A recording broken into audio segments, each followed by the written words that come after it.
Bom, e como a gente faz quando a gente quer estudar partes específicas do DNA? Então, a gente já viu a técnica do PCR em outro vídeo, que vai estar em algum lugar aqui dessa tela, o link para o vídeo sobre o PCR. E essa é a ferramenta básica que a gente vai utilizar para estudar pedaços específicos do DNA. A gente pode, por exemplo, amplificar uma região grande de DNA para usar no sequenciamento de DNA.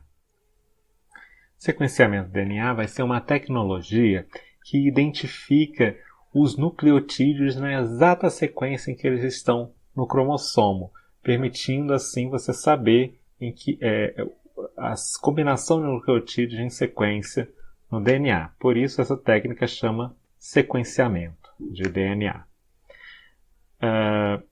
É uma técnica que envolve bastante tecnologia química e de engenharia também, porque é feito num equipamento especial chamado sequenciador de DNA. E eu não vou explicar nesse vídeo detalhes, mas eu vou deixar aqui embaixo um link para um outro vídeo aqui no YouTube, que não é meu, que explica o funcionamento da técnica de sequenciamento. Importante para a gente é que, como resultado, você tem algo desse tipo aqui, olha. Esse aqui é o sinal que a máquina detectou de cada nucleotídeo. Olha, aqui tem, não sei se vocês olharem bem de perto, aqui A, T, G, C. E ele dá também como texto a sequência de vários nucleotídeos. Isso é só uma região bem pequena do DNA, tá? Então, o sequenciamento dá esse tipo de resultado, fornece esse tipo de resultado com a sequência de nucleotídeos para várias regiões do DNA. Não é possível sequenciar um cromossomo de ponta a ponta. O que então que se faz nessa técnica é cortar o cromossomo em vários pedaços usando enzimas de restrição e sequenciando cada pedacinho, tá certo? Você pode cortar com diferentes enzimas de restrições que cortam em sequências distintas e sequenciar o resultado dessas diferentes cortes com diferentes enzimas. Então, depois você tem fragmentos, por exemplo, que você sequenciou esse pedaço, feito com um corte com uma enzima, e um outro pedaço feito com outro corte. Eles acabam tendo regiões que se sobrepõem.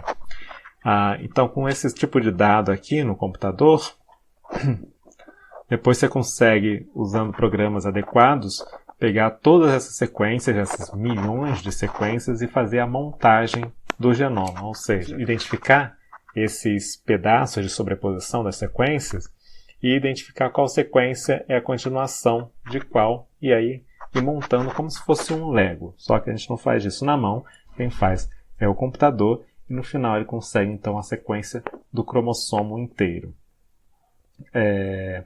E isso para cada um dos nossos cromossomos, né? Ou dos cromossomos de qualquer espécie. Hoje já existem centenas de espécies com seu genoma sequenciado. Então é muito útil, né, você ter um genoma inteiro do organismo sequenciado, ali com a sequência de todos os genes. Você faz esse sequenciamento quando tem um programa de sequenciamento do genoma de uma espécie. Você usa o DNA de vários indivíduos daquela espécie, então você consegue identificar os diversos alelos que existem na espécie para cada loco gênico. É uma informação assim enorme que você obtém da espécie, e a partir disso aí tem vários programas de pesquisa para estudar esses genomas, entender como funcionam, como levam aquele organismo a ser do jeito que ele é, funcionar da forma como funciona, porque ele causa determinada doença ou porque sofre determinada doença. Tudo isso são informações que você pode tirar da sequência completa do genoma de um organismo, obtido pela técnica do sequenciamento de DNA. Com isso a gente pode, tanto com a técnica do sequenciamento do DNA, que a gente tem um genoma inteiro, quanto pelo sequenciamento de regiões específicas usando a técnica de PCR, é possível fazer um diagnóstico genético. O que seria, então, um diagnóstico genético? Seria a identificação de determinados alelos que existem ou não em um indivíduo.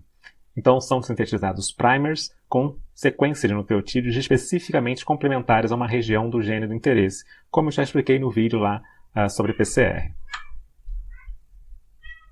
E aí você faz esse PCR amplificando, criando milhares de cópias daquele gene específico que você tem interesse, e aí você sequencia só esse pedacinho e identifica ali a sequência daquele gene para aquele indivíduo específico, para a dona Maria, para o seu João, ou para quem seja, ou para um animal, para um gado, ou para uma planta, qualquer que seja a espécie.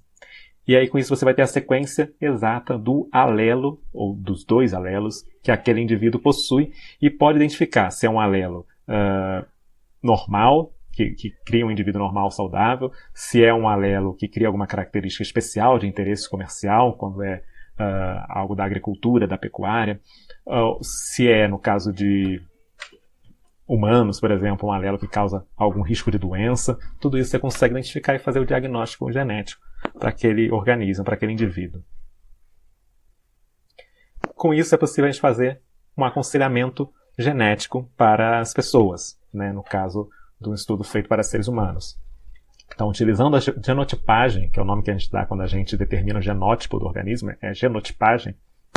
Então, utilizando a genotipagem por PCR ou por sequenciamento, é possível identificar os alelos ligados a doenças conhecidas e fazer esse aconselhamento sobre riscos para a saúde de um indivíduo ou de seus futuros filhos. Uma das aconselhamentos genéticos mais procurados é o aconselhamento genético pré-natal, de casais que pretendem ter filhos, mas querem entender quais são os riscos desse filho ter determinadas doenças, principalmente para aquelas pessoas que têm familiares que nasceram com alguma doença genética e querem entender quais são os riscos de um filho nascer também com essa doença, quais as chances, a probabilidade disso acontecer, e decidir ter ou não um filho biológico, e decidindo já estar preparado para uma eventualidade desse risco se concretizar e já saber como lidar com ele. Essas técnicas de sequenciamento, assim como também do PCR, permitem estudos populacionais, estudos de genética populacional, em que você faz um estudo a partir de microsatélites. Microsatélites, nesse contexto da genética, são pequenas regiões do DNA com repetições, motivos, a gente chama assim, né? Repetições de pequenos motivos de nucleotídeos, pequenas repetiçõezinhas de uma sequência de nucleotídeos que acontece várias vezes. Então, nesse exemplo aqui, ó, tem uma repetiçãozinha de 4 nucleotídeos, ATTC, que se repete uma segunda vez aqui, uma terceira, uma quarta, uma quinta, uma sexta vez. 6 repetições, uma seguida da outra, da mesma sequenciazinha. Quando você tem no DNA esse tipo de repetição, essas regiões são muito suscetíveis à ocorrência de mutação durante a replicação do DNA por uma falha na leitura da DNA polimerase, que pode adicionar ou retirar esses motivos de repetição. Tá certo? Com isso, você costuma, para essas regiões de microsatélite, ter muitos alelos diferentes numa mesma espécie, possíveis para uma espécie, que diferem no número de repetições. Então você vê que é o mesmo motivo que tinha aqui, olha, ATTC. Você pode ter um alelo que está repetido só 5 vezes, outro está repetido só 4, outro está repetindo 7 vezes, ou 8. Enfim, você acaba tendo muitos alelos cuja diferença é o número de repetições, o que causa uma diferença, consequentemente, no tamanho desses fragmentos. E que isso pode ser separado com aquela técnica de eletroforese, que eu expliquei em um outro vídeo, que eu vou botar por aqui. Na verdade, acho que eu vou botar aqui embaixo. O card, para vocês terem acesso a esse vídeo.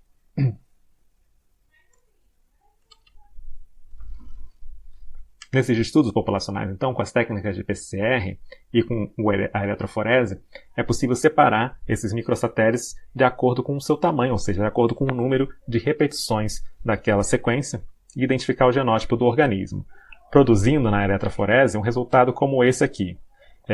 Como vocês viram lá no vídeo sobre a eletroforese, cada tracinho desse está mostrando um DNA, e os fragmentos maiores ficam lá em cima e os menores mais para baixo. Então, é possível ver para o mesmo loco vários alelos, né? Em cada coluna é um indivíduo. Então, olha, esse indivíduo aqui, quando tem uma única linha, é porque ele é um homozigoto para aquele loco. Nos dois cromossomos homólogos é o mesmo alelo, portanto o mesmo tamanho, eles ficam sobrepostos aqui no gel. Tem uma linha só. Então esse indivíduo aqui é homozigoto para esse alelo. Esse do lado, olha, é possível ver que ele é heterozigoto. Tem dois alelos de tamanho muito próximo, mas não igual. Um junto do outro. Esse aqui, ó, já é um homozigoto para um terceiro alelo diferente. Esse aqui é heterozigoto para um alelo aqui que aparentemente é do mesmo tamanho que esse, e tem um outro menorzinho. Esse aqui é homozigoto com alelo, os alelos são iguais ao desse indivíduo aqui. Esse aqui é um heterozigoto, ele tem esse alelo de baixo, é igual ao desse cara, mas tem no cromossomo homólogo um alelo maior que é igual a esse aqui. Enfim, isso continua aqui para os outros indivíduos, e é possível então você identificar exatamente quais alelos, qual par de alelos cada indivíduo carrega para aquele loco e diferenciá-los. Fazendo isso para vários locos e para vários alelos, você consegue realizar estudos microevolutivos, ou seja, estudando os processos evolutivos em pequena escala temporal, de 50 a 100 anos. Você consegue já ver a variação genética nessas gerações que ocorreram em 50 a 100 anos, principalmente para aquelas espécies que têm uma reprodução num período curto, né? Por exemplo, plantas que todo ano vão ter floração, polinização, então tem reprodução todo ano, ou animais que se reproduzem anualmente. Em 50 anos você tem muitas gerações, né? Ou mesmo animais que se reproduzem de 5 em 5 anos. Em 50 anos são 10 gerações. Já é suficiente para, com essa técnica, você identificar o processo evolutivo em microescala. Mesmo que esse processo evolutivo não esteja gerando mudanças visíveis a olho nu naquele organismo. Usando também softwares apropriados para análise de genética populacional, a gente consegue montar um gráfico com as relações evolutivas entre diferentes populações de uma mesma espécie. Nesse exemplo aqui, essa espécie, cada círculo desse representa uma população, círculos maiores têm mais indivíduos, cada cor representa determinados alelos, e são proporcionais aqui à frequência desses alelos naquela população, e eles estão relacionados, talvez vocês não estejam enxergando muito bem no vídeo, mas tem uma linhazinha ligando aqui esses círculos uns aos outros, que relacionam de que população cada uma se originou. Então essa população grande aqui, pelas características genéticas observadas nela, parece que ela se originou a partir dessa. Alguns indivíduos dessa migraram para uma nova localidade e fundaram essa nova população. A mesma coisa aqui. Essa se formou a partir dessa, essa outra a partir dessa, essa a partir dessa também. Com isso você tem toda uma relação de uma história evolutiva e genética dessas diversas populações de uma mesma espécie. E existem muitos estudos feitos com essas tecnologias, com esse método, fornecendo então essa informação microevolutiva e populacional para espécies de animais, de plantas, de micro-organismos, inclusive populações humanas.